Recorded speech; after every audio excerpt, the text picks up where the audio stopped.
log sheet. So we've got a pad of, let's say 30 or 40 different sheets, log sheets.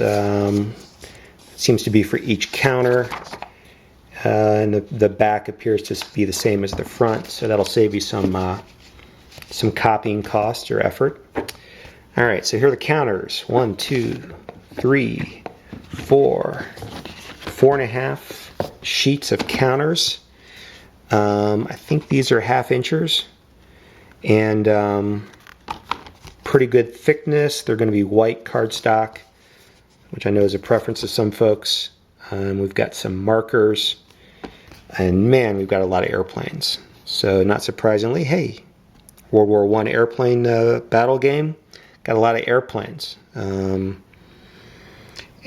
it's going to take me time to learn some of these. You know, I'm probably quite a bit more familiar with modern aircraft, F-18s, F-14s, those all mean something to me, but a lot of these designations, J-12, J-33, LVG, CIV, those are going to be something I'm gonna have to brush up on, and I don't mind that. I kind of get into that level of detail, and I will say it does seem like there are quite a few nuanced differences between the different planes. So, you know, on the surface it may appear that a J-33 and a J-30 are the same, but I imagine to some degree they perhaps perform a little bit differently.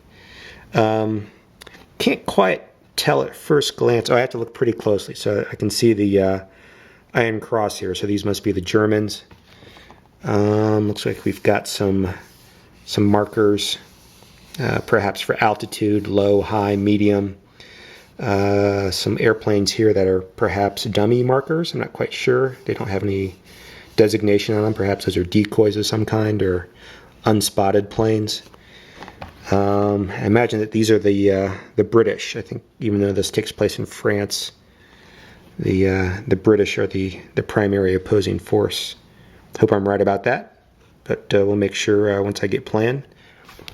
And man, yeah, almost two full sheets of counters that appear to be British. 2, 4, 6, 8, 10, 12, 14, 16, 18, 36 times 1, 2, 3, 4, 5, 6. You know, 210, 400 counters that are British. So quite a bit of counters. They look nice though. They look nice. Hopefully we'll see a lot of those in action. All right, so this was what really made me interested when I heard Terry speaking on the Hex Encounter podcast. This is the playbook. This thing is hefty.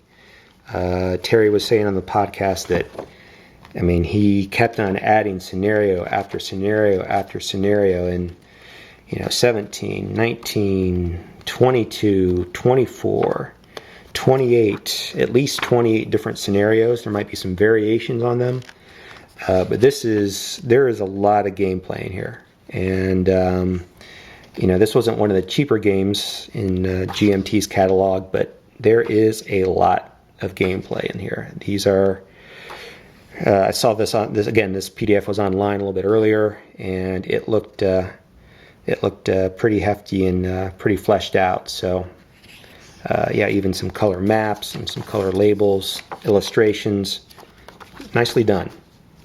Yeah, there's some heft there. Just for comparison, the other company that does some really big playbooks is the Avalanche Press, and their Panzer Grenadier. They always tend to seem to have a lot of scenarios, and that's nice. But this has got color, and I'd say pretty much comes across a little bit better. All right, here is the map, and this is going to be really difficult for me to show, so I'll just kind of give you some basic descriptions. Pretty thick cardstock. Comes to mind is World War II Barbarossa to Berlin, the stock map that comes with that, not the mounted one that you can buy separately. Actually, maybe even a little bit thicker than that. And then I'm playing around with it. And I have to say that I was maybe a little bit prejudiced about this coming in, but the map looks great. It's fine. The colors are a little bland. I don't know much about the region. Maybe that's reflective of the way that the region is laid out, or perhaps it's done that way for playability. There's a lot of markings, roads, looks like maybe some rail lines. I understand that the trenches are in here somewhere, the frontline trenches. It's a nice map.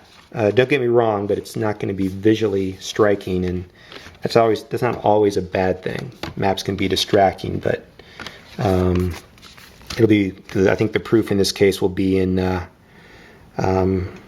play, in the way that the map enhances the play. So it's a nice map. I've got some GMT bags, which is great. 2 10-sided dice. Oh, hey. They've actually marked it with a 10. Can't say that I've seen that too often, so that's kind of nice. You don't have any zeros, you've got 10s. And here are cards. We've got some data cards, which, if I remember correctly, we've got these cards represent the airplanes for the most part in the game. Let's see if we can open these up. Yeah, so we've got German data cards. Ooh, these are thick. These are thicker than the map. Okay, this is nice. They've got a nice photograph of each of the planes. These are clear photographs, obviously not color, but so they must be authentic from the time period, I'm hoping. And they've got the attributes for all the airplanes. So I don't know. I'm talking at 1, 2, 3, 4, 5, 6, 7, maybe 15. I'm sure it says on the back of the box 15 British aircraft. Let's say somewhere in the neighborhood of 40 or 50 of these thick stock cards. There's a Sopwith. Okay, so that's a name that I'm familiar with. Probably one of the few planes that I'm familiar with. And there's the bottom of the box. All right. Well, at first glance, and I hope I didn't spoil the surprise by looking online at some of this stuff, but opening this up, this is a pretty impressive package.